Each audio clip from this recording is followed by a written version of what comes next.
Ce plumeau est devenu le symbole de mes convictions ménagères.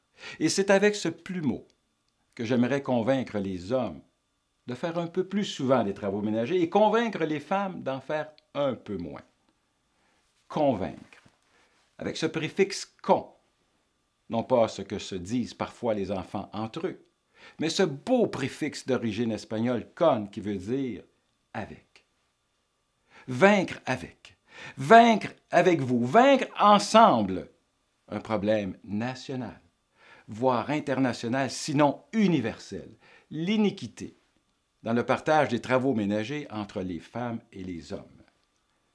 Mesdames, et vous aussi, messieurs, savez-vous qu'encore aujourd'hui, en 2016, malgré l'évolution de l'homme avec un H minuscule, le mâle, les femmes passent encore près de 2 fois plus de temps que nous les hommes à faire des travaux ménagers. Trouvez-vous ce partage équitable? Ne répondez pas tout de suite.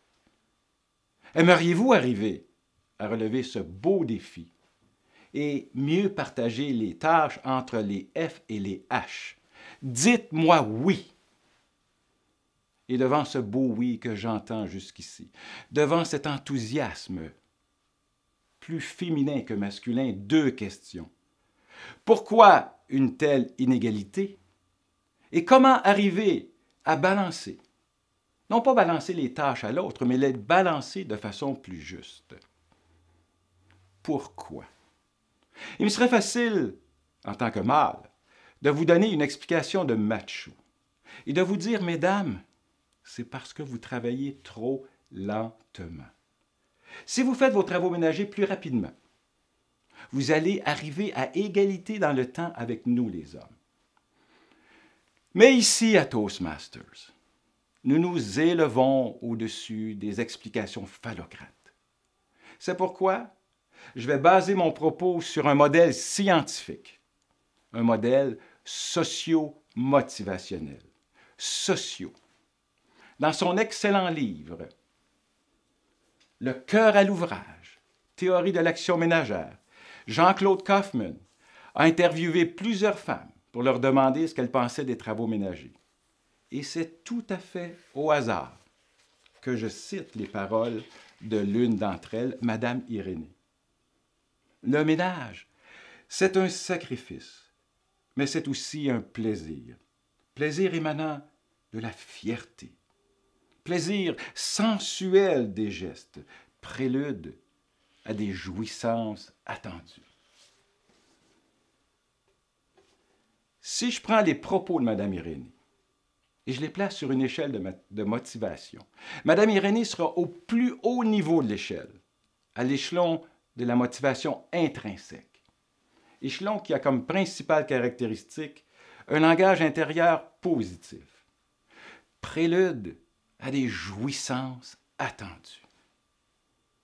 Voilà donc une première explication socio-motivationnelle. Les femmes aiment faire le ménage.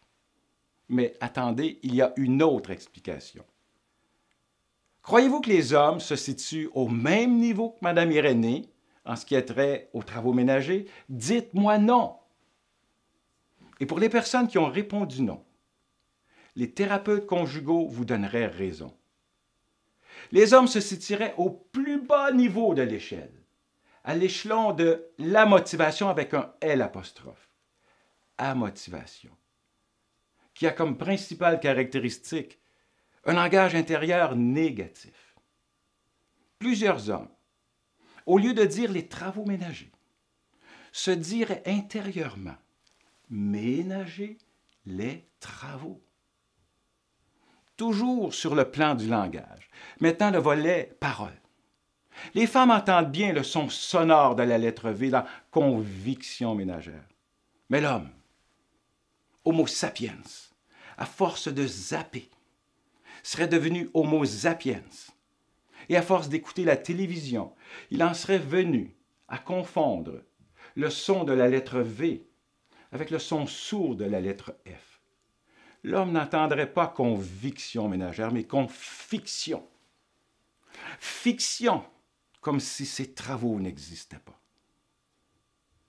Consoeurs, frères avec. Comment arriver maintenant à un meilleur partage? Mesdames, une suggestion. Ménagez-vous. Faites-en moins. Comment y arriver? Tout simplement en laissant grandir l'homme en vous, symboliquement bien sûr. Et vous verrez qu'en laissant grandir l'homme en vous, c'est facile de ne rien faire. Les gars, écoutons d'un œil viril l'appel du mâle en nous. Changeons notre langage intérieur. Ne disons plus des travaux ménagers, mais des travaux domestiques. J'espère, et j'esse grand-père pour le futur de nos petits-enfants, que j'ai touché votre intelligence féminine, votre corps en action et votre cœur en ouvrage. Mesdames, belles dames de cœur, croyez-moi sur parole, le plaisir de se ménager. Et nous les gars, non pas des deux de pique, mais des rois de cœur, le plaisir des travaux domestiques croît avec l'usage.